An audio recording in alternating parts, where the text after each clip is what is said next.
was August 10th, a couple of weeks before my sophomore year of high school. I was in town working on yearbook ads for the yearbook that summer.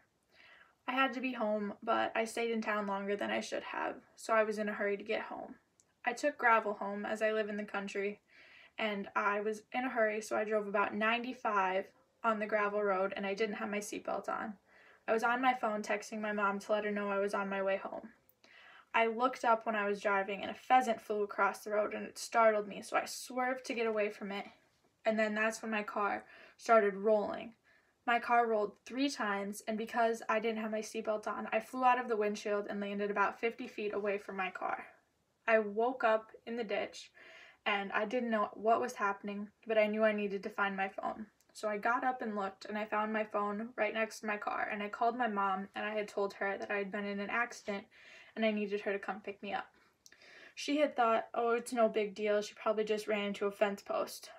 I was about a mile out of town when this happened, so my mom had called one of her friends to come pick me up because they were closer than she would be to come pick me up. They came expecting the same thing, just ran into a fence post. But when they got there, they saw my car was completely wrecked, and I was like in a daze completely.